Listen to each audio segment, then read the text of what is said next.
Hello and welcome to another episode of Sunderland Till I Die. Boy, did we find ourselves a striker, and it's not the number 9 that you and I both thought we were going to have.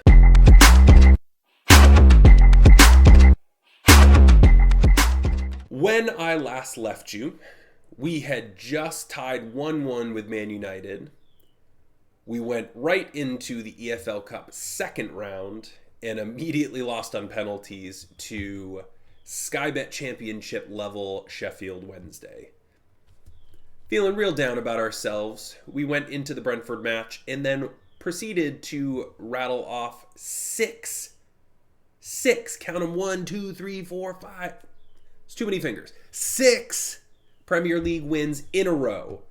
We beat Brentford 1-0, Leeds 1-0, Wolves 2-1, Nottingham Forest 3-1, West Ham 3-0. We won a very rotated friendly against RB Leipzig 1-0, and then we beat the doors off of Burnley 5-0. All of that to put us in fourth place in the Premier League table in our first season back since 2016-17. Now, again, I live in America. I don't know the Sunderland people beyond what I saw on the Netflix special. But I can guarantee you, fourth place, 9 games into the season, they would take that in a heartbeat. I think any non-top 3 team would take being in fourth place just under a quarter of the way through the season. So for us, so how have we gotten there? Well, the last time I left you, we had just introduced Jamal Lewis. Since then, we have brought in no fewer than 7 new signings and let a bunch of the dross go, but nobody really important. First and foremost, Razvan Sava.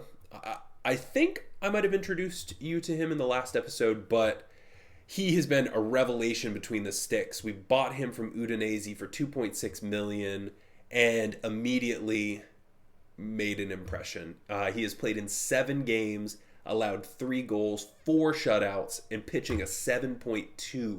Then, and you remember in the Man United episode, I had said that we had been interested in a Man United winger, but unfortunately he had signed another deal with United, kind of taking him off the table. Well, all we did was look on the other wing, and we found Amad Diallo, someone that we picked up on the cheap. We are paying a percentage of his weekly fee, and there is a $22 million optional future fee. I don't know if we're going to have the money for that, but the way he started his life in Sunderland, 4 starts, 1 goal, 2 assists, and he's pitching a 7.4 average rating. I am A-okay with that sort of production. I mentioned to you that we had found a striker, and boy did we find one. Armando Broja comes to us on loan from Chelsea when in real life he has just finished up his permanent signing with Burnley, but he has been a godsend for us. We are paying again a small portion of his overall contract. There is a $35 million future fee, but he has come in and lit the world on fire. 6 starts, 5 goals, 7.5 average rating. He has been incredible. The next 3 of these are kind of in-betweenies. Kurt Zouma is one of those players that just sort of appeared on my suggested scouting reports. I really wish that he had shown up earlier so that I could have signed him and registered him. But I'm paying $40,000 a week for somebody that's going to be worth $45 million. I won't be able to register him until January, but he's playing in my U21s to try and keep himself fit. And hopefully he hangs on, right? So, this is pretty. What I see for us today is, like I said, I would bring us back for the Newcastle, Arsenal, Chelsea trio and play whoever was higher up the table. Now, I had thought for a long time in these in-betweeny parts. For a long time, it was Arsenal and Chelsea, but Chelsea seemed to have fallen off a bit. So I believe I'm going to end up playing Newcastle and then play Arsenal right behind it. And then we'll go a little further down, maybe get to the transfer period, and we'll see what's up there. So here we go, Newcastle. They want me to put Amad Diallo back in, but he is coming back into form from a damaged kneecap. So I think he's only really good to play for maybe 45 minutes. Yeah, and I just played him in a U21 fitness match. So our starting lineup today instead will be Sava in goal, Reinildo, me, Ballard, and Barinaga across the back. Luke 09 has forced his way into the team as our ball-winning midfielder and has been excellent. Dan Neal will partner with him. Then we have Simon Adingra, Enzo Lafie, and Isidore across the midfield attack, and then Broja up top. I'm hesitant to say that we are, flying high, because if we're being honest, we haven't really played anybody. So right now, I think it's more of a we're beating the people we should, and this will be our first test since those Manchester Monsters to really prove what we actually should be doing.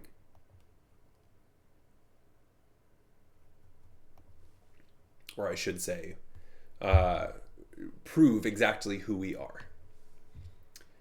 Right now, it is a nothing kind of game. We are now 40 minutes into the game and not a single highlight, which for us, I feel like is better. Luke 09 into Dan Neal, Enzo Lafie. Simone Adingra takes a pop at Pope. Pope pushes it wide. We have scored a couple off of corners, which has been exciting. We play the short corner to Dan Neal, Armando Broja, pop it up to, Ben Mee, into Luke, out to Lafie.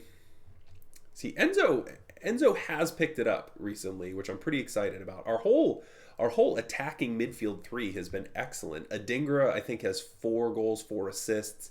Enzo Lafie, I believe, has 1 goal, 3 or 4 assists. And then Amad Diallo, you saw him. I think he's got 1 and 4. But even Wilson Isidore, he had a mega game last week against Burnley. I think he had 2 goals and an assist. He had a perfect 10 rating. It was elite. Let's pump these guys up, send them back out for the second half. I mean, we've had the better offensive attack, 2 shots on goal, 5 shots total now. But our XG is not great, which leads me to believe that the shots we're taking are those faraway shots. Let's go ahead and encourage the boys. Barinaga can be taken off. Timothy. Last game against Burnley was actually Pembele's first game back since that horror red card against City. And he actually played really well. Barinaga was on a 1-match suspension for accumulating too many yellow cards, so it was a perfect opportunity to fit him back into the team. Reinildo is not doing super great, and he's got a yellow card. Let's see what this can get us.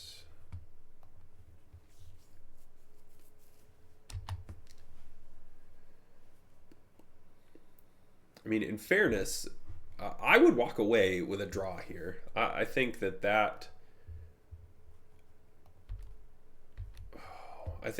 shines well on us. But, Kieran Trippier, Isak! No! Come on. Yeah, check your little ear bones. Fudge. Broja. All right. Come on, Sava. Sava the kick. Too clever there.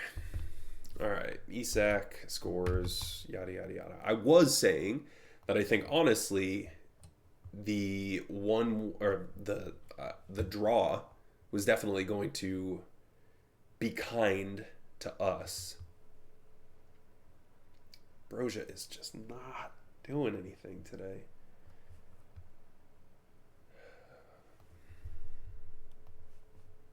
Which I'm disappointed because he's been like I was showing you, he has been a light.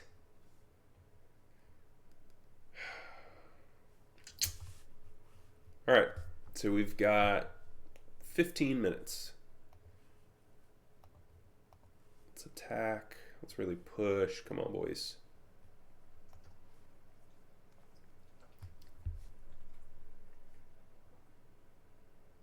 We've been doing a really great job these last couple of games of winning the ball back just like that. Dan Ballard into Ba. Puts it in for Broja. Oh! Oh, he was offside.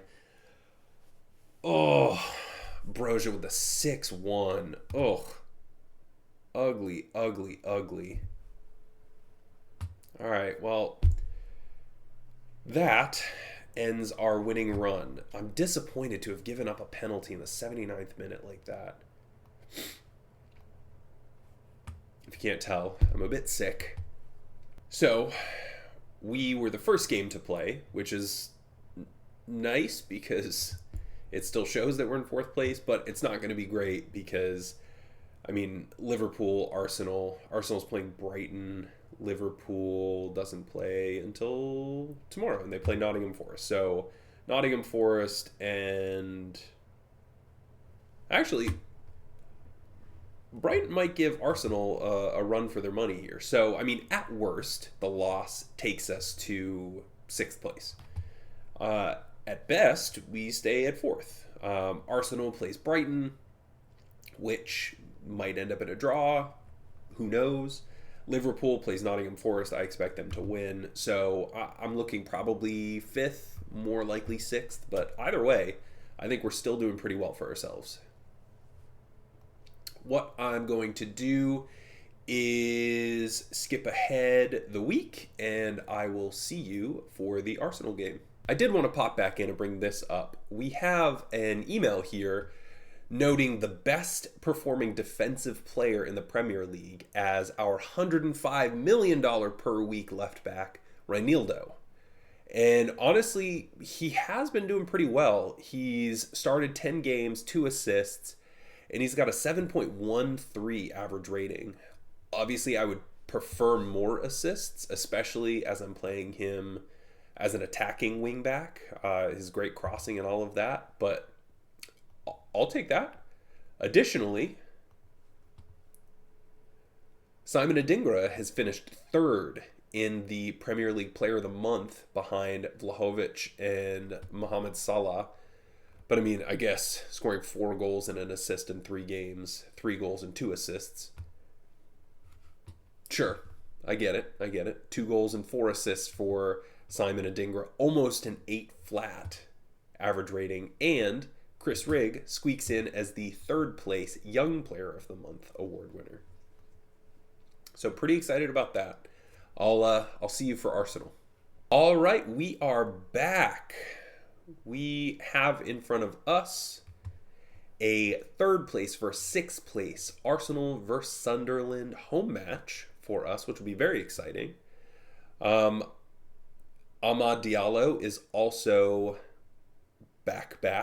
I think he is in a place now where I can put him in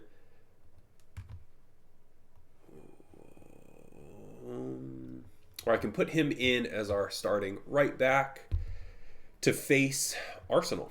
So starting lineup today, Sava in goal, Reinildo, me, Ballard, Barinaga unchanged in the back, 09 Neil unchanged through the midfield, Adingra, Lafi, and Diallo comes back into the lineup, and Broja. Hopefully, we have the ability to let you all see how good Broja and Adingra and Diallo have been for us this year. We are the underdogs. Trust you to make a difference. I'm just trying to hype them up, you know? So we are the home team. Obviously, the Stadium of Light is a very historically significant stadium, bringing the likes of Arsenal and hopefully beating them. Here would be excellent, but Arsenal get the first highlight because, of course, Zinchenko with that stupid inverted role that he plays. Saliba out to Saka. I would really enjoy if this would remain a low-scoring game. This season is not going to be the season that we're going to do... What? Thanks a lot, Renildo. This is not going to be the season that we do anything in terms of, like, Europe, or this will be the proof...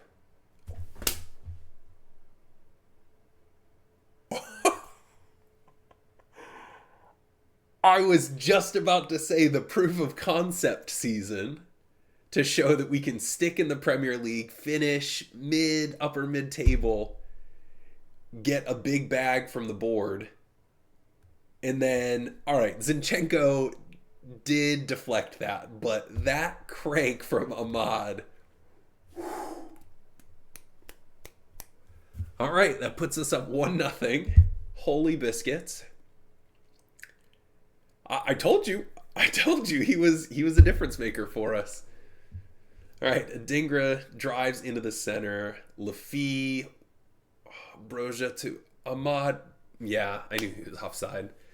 Broja tried to sneak Ahmad into the back post and then come in late to the box for Ahmad to slice it back to him for the finish, but I believe Ahmad will be offside here. That was close. That was almost really nice. And you'll see here, I mean, he was very offside, but that was a sneaky third run. I mean, we have been... Oh! I'm just, like... I was just about to say, we have been on top. And then I had the audacity to speak. And look what happened. Simon Adingra, lower leg injury. Since when do you need legs in this game?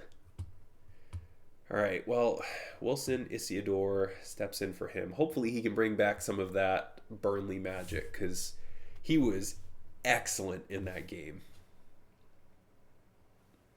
Ahmad in for Ballard at the near post. Like I was saying, the fact that we have gone almost an entire half, Arsenal have one shot, and they just got that shot on target. Just kidding. They have one shot, 0 on target, and we have now officially made it through the half. We have 5 shots, 2 of them on target, almost a whole big kid expected goal. We're outscoring our expected goal. Is great, but we need to keep it up in the second half, obviously. That Adingra injury, I'm really hoping he's not like injured, because he has been excellent. I believe that puts him at 9 goal contributions this season. And look at that. They just slice through. Reinildo, he put that. Woo! Sava with a long distance save down on the ground. All right, corner kick. All right, we handled that, but only as far as Gabriel. Ooh, all right, I'll take that. Yeah, see, this is when they crank it up. Isiodor with a yellow card sliding in like that. Yikes. All right, Ahmad. Isiodor. Lafi. Oh, man. All right, Amad Diallo pulling the strings again. And Isiodor's on the ground. Great. But let's not worry about that right now. Amad Diallo with the takeaway pushes it forward to Isiodor. Isiodor gets taken out from behind by Ben White. And Enzo Lafi throws the ball up. All right, 2-0 to Arsenal. And boy, does that Premier League table look nice. boys. We are 3 points, currently 3 points behind league leaders Man City, and we are tied down only on goal differential to second place Liverpool on as many games. Whew. All right. I'm hesitant to make rotations here, but Broja hasn't shown up. Let's see if Vinicius can do something. Again, I'm hesitant to make changes, but Enzo Lafi's injured. I could put Chris Rigg up there. Ooh. I mean, Diallo, maybe I'll give him a couple more minutes because I think it said that he could play 75. Juan Barinaga has not played particularly well today. So Timothy, all right, and I'm going to hold on that last sub there for Ahmad's replacement. All right, we can take him off now. Ahmad Diallo, Isidore can go out there. That's not what I want. And then we'll put Jamal Lewis up. All right. Come on, boys. We have 15 minutes, less than 15 minutes here to see out a 2-0 win. Come on. I'm going to switch us.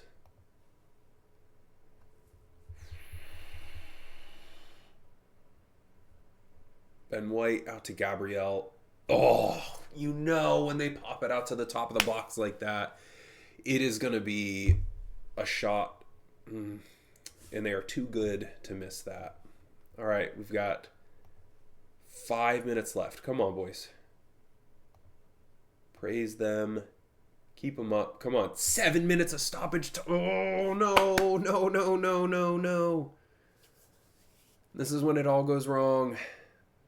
This is the same thing. Whoa, Sava with the huge save. All right, boys, deal with it. Deal with the corner. All right, Gabriel, that freaking magnet in his head didn't work out this time. 2 minutes. Come on now. Hold on, boys. Oh, yes. I will take that. 2-1. That is a big statement win right there. Huge, huge statement win. That puts us in third place. We could go down as far as fifth, assuming Brighton and Crystal Palace win their game. But that keeps us above Arsenal. It certainly keeps us above United. And that loss to Newcastle doesn't feel as bad. Though, had we drawn, we would be above Liverpool right now in second place in the league. And had we pulled off a win, we would be tied on points with City. So, tough loss. But in the grand scheme of things, I think splitting the two of those games is going to be incredibly worth it. So, jeepers. All right. We currently are looking at a string of games we should win. That Brighton game is going to be a big one. Liverpool, and then City. I think, those are both away.